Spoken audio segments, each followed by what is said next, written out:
Spirit of the living God, be present with us now. Amen.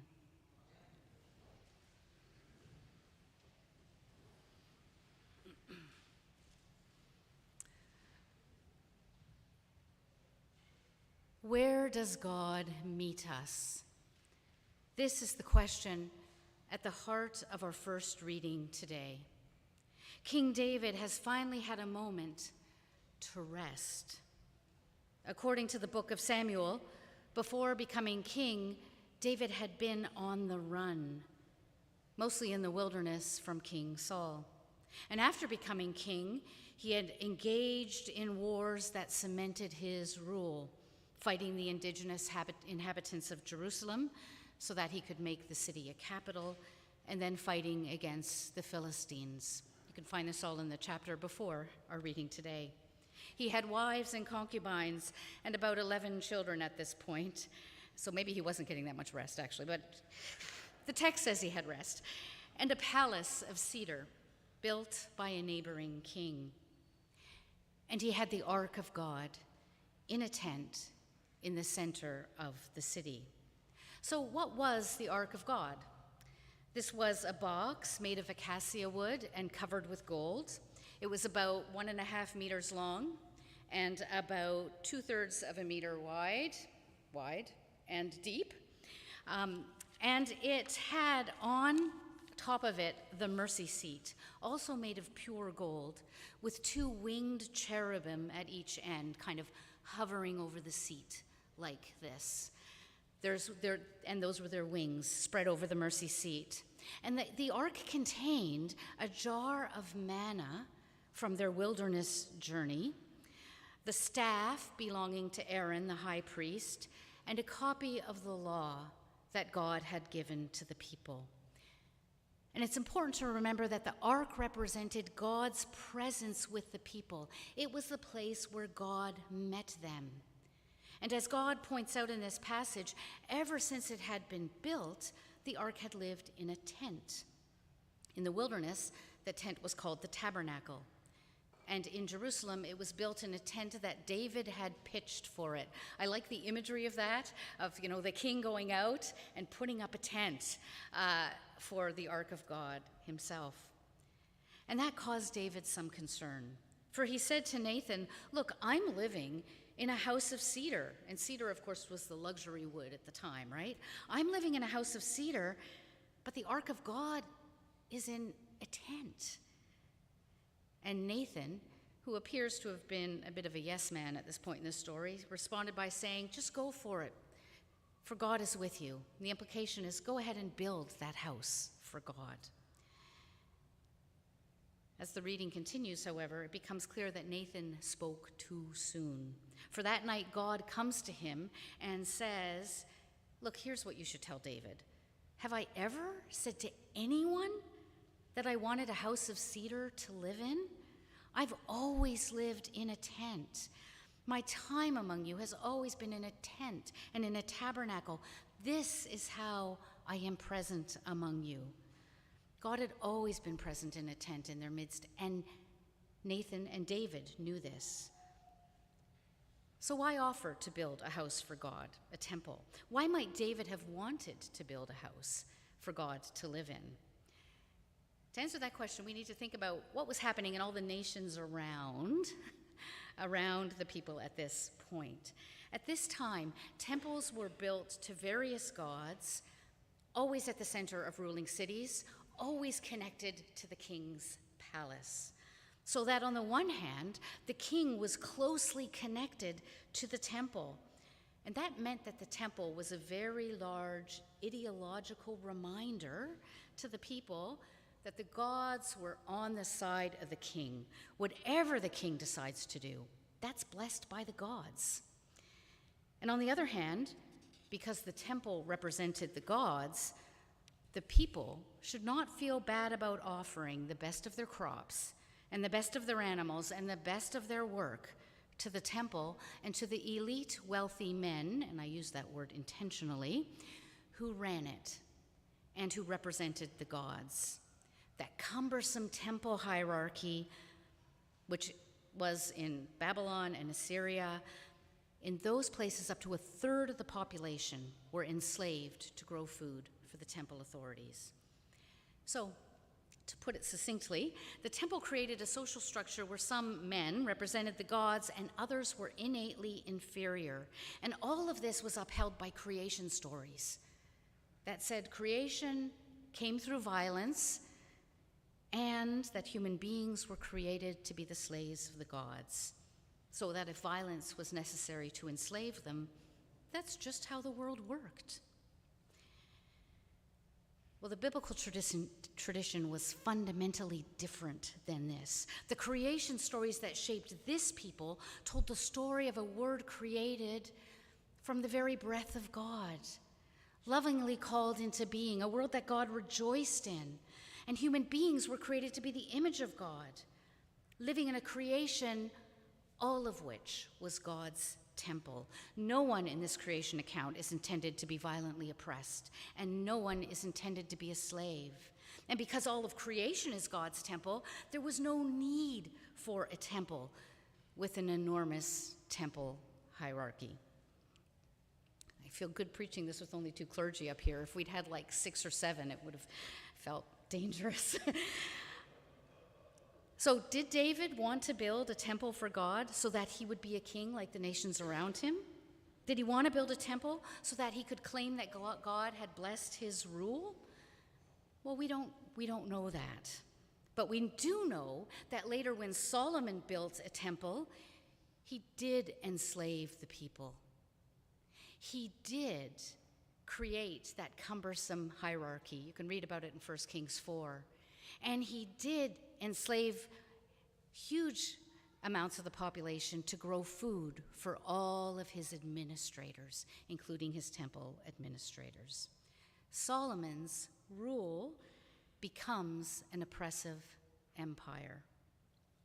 But all that's in the future.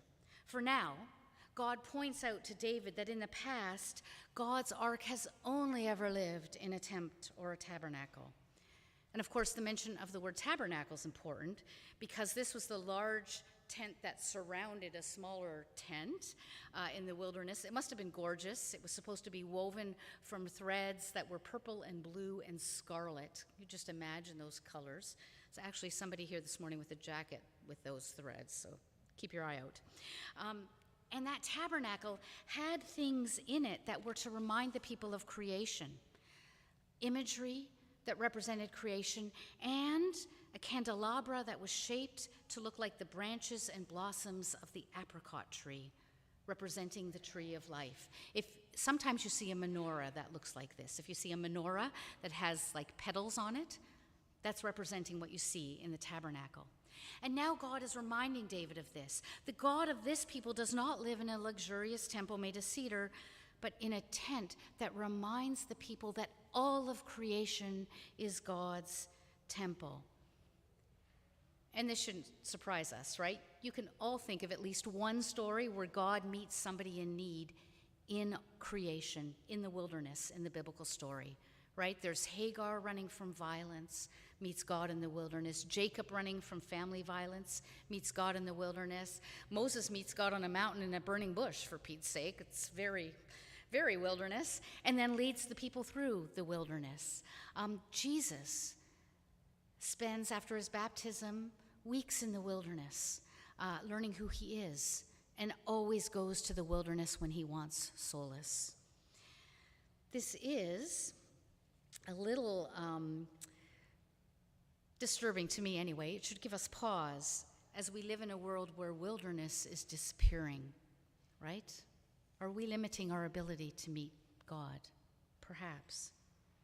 But there's more that David tells Nathan. No, God tells Nathan to tell David. I don't know if there was slippage, like a game of telephone, but that's how the text says it. God promises that David's throne shall be established forever, and that the people will be established in this place forever. And while Christians have often interpreted texts like this to refer to the coming of Jesus, which is why we had Luke 1 as a reading this morning, within the biblical text itself, these promises to David, often called the covenant with David, are in tension with other covenants in the biblical texts, particularly the covenants that we find with the people in Exodus and Deuteronomy and Leviticus. So in those books, the books of the law, God is clear that the ability of the people to practice justice, the way in which the community cares for the vulnerable, the compassion the people have for the stranger will determine whether they are able to stay in the land. If the people fail to care for the widow, the orphan, and the stranger, and that phrase is repeated over and over again in the Hebrew Bible, if the people fail to care for the widow, the orphan, and the stranger, the land will be lost. And this tension between the unconditional promise on the one hand, that the land will belong to Israel forever, and the conditional promise that life in the land is dependent on Israel's ability to be a community of care for the most vulnerable in their midst, that tension runs throughout the whole of the Hebrew Bible. And in fact, it runs through Judaism throughout the ages, right up to the present day. And this is important because we need to remember in our own context that the roots of racism are found in the assumption that all people of a faith tradition or ethnic background are the same, assuming that all Jews support what's going on in Gaza right now is one of the drivers of anti-Semitism in our world today, when in fact there are Jews in Israel protesting what's going on, and there are Jews throughout the world protesting what's going on. In the same vein, assuming that all Palestinians support the terrible actions of Hamas leads to Islamophobia. There are many Palestinians working for peace, both in Israel and Palestine and around the world, and many who do not support the violence. In the same way, making assumptions about all people who are Asian, or all people who are Black, or all people who are indigenous leads to racism. We need to acknowledge that all people, all traditions, have diversity in their midst. And in the same way, in the Hebrew Bible, this tension between unconditional promise and the conditional promise runs through the text.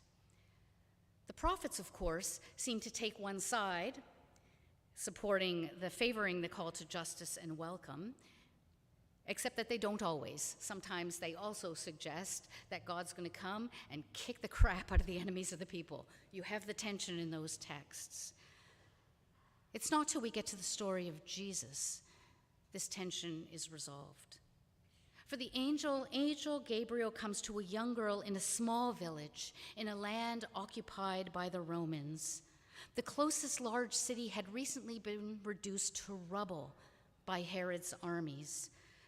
The city was called Sepphoris, about 10 kilometers from Nazareth, and they had come in, they had captured all the men and killed them, they had enslaved the women and children, and Herod had then moved in Roman settlers to replace the original population. When Mary is promised a son who will be named Jesus, the Lord sets free, who would be called the Son of God, she would have heard this as a challenge to the oppressive Roman rulers who occupied her land. She would also have heard a confirmation of God's promise in 2 Samuel 7, for this child would be set on the throne of David.